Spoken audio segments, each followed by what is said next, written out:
Welcome back. Let's look at this build your understanding problem.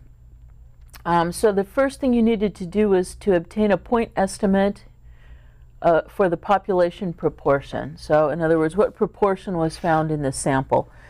You'll use the n, the sample size is 2,306. The number of successes or yeses or whatever you want to call it, the number of individuals with the outcome, yes, I've donated blood in the last 2 years, was 417. So the proportion for this sample, which is going to be the point estimate for our population proportion, again, that's going to be x over n, so 417 over 2,306. Do that on a calculator and you should get 0.181. So that's going to be the center of our confidence interval, our point estimate is. Now we need to figure out the margin of error so that we can get the upper and lower bounds of our confidence interval. And to use the margin of error formula, I need to know alpha. So alpha will be 1 minus, let's see, and in this example we were going for a 90% confidence interval. So alpha will be 1 minus 0.90, so 0.10. Of course, what the formula calls for is actually alpha over 2. So alpha over 2 will be half of that, so 0.05.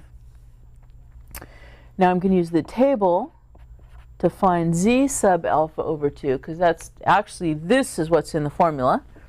So let's see, z sub alpha over 2, so we just said alpha over 2 is 0.05. So I'm looking for z sub 0.05. So I'll instead use the table to find the z's that have 0.05 to the left. Where's 0.05?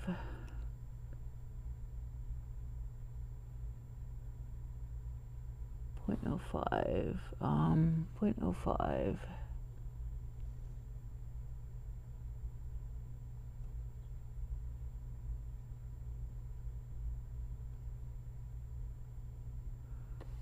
Why am I having so much trouble seeing it right now?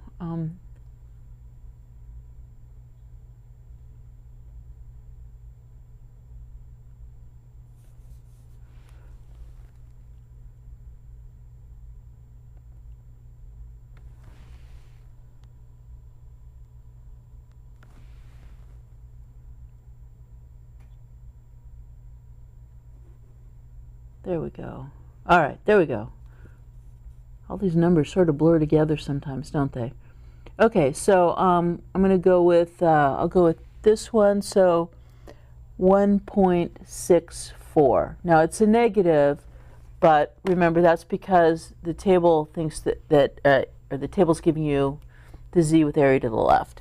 So, okay, hopefully you said either, let me mention, either 1.64 would be fine, or you might have said, because these are like equally good.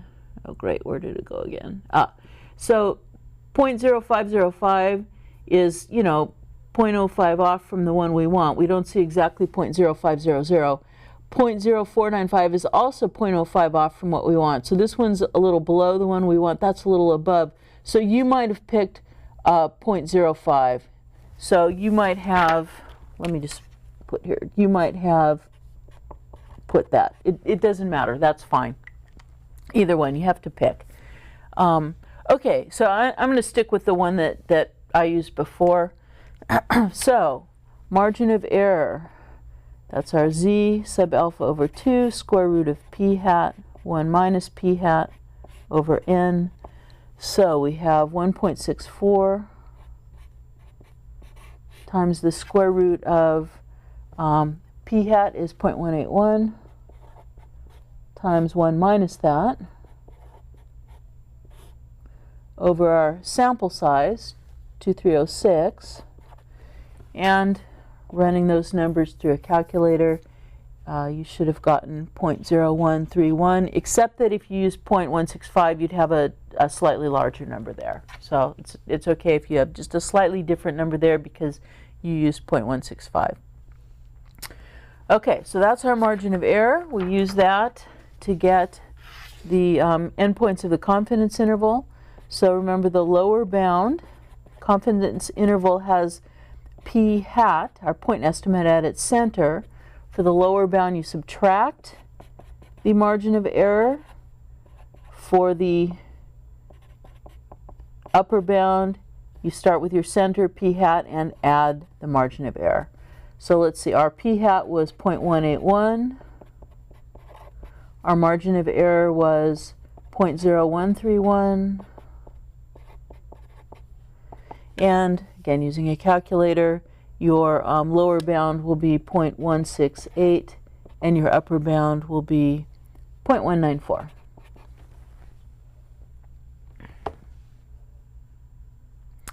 Now, I didn't ask you to interpret this, but it kind of doesn't make sense to just produce a bunch of numbers without having any idea of what exactly they mean. So I'm going to go ahead and write down an interpretation. I believe most or a lot of the homework questions do ask you to come up with an interpretation too.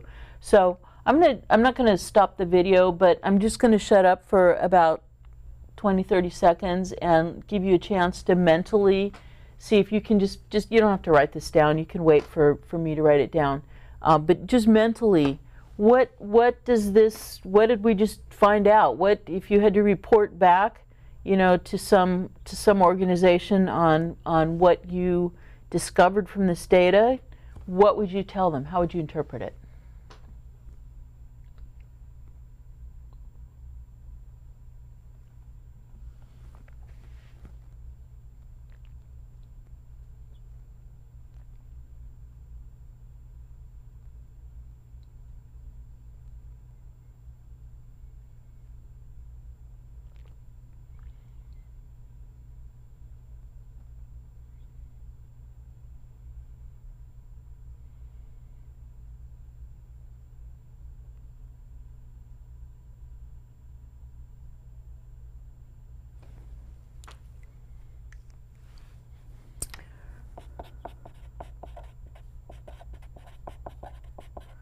Okay, interpretation.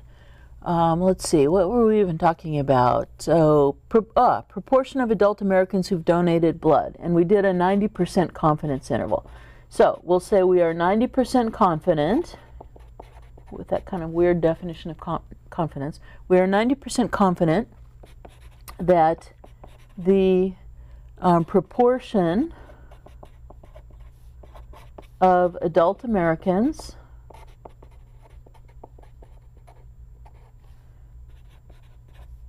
who have donated blood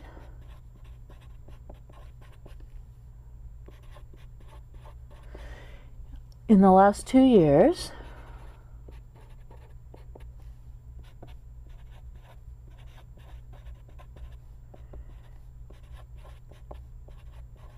is between 0.168, in other words, 16.8%, and 0.194, in other words, 19.4%. Okay, good job. If you still have questions, and you may, feel free to get help, ask me questions. But that wraps up this section, so we'll stop there and come back and do something different next time. See you then.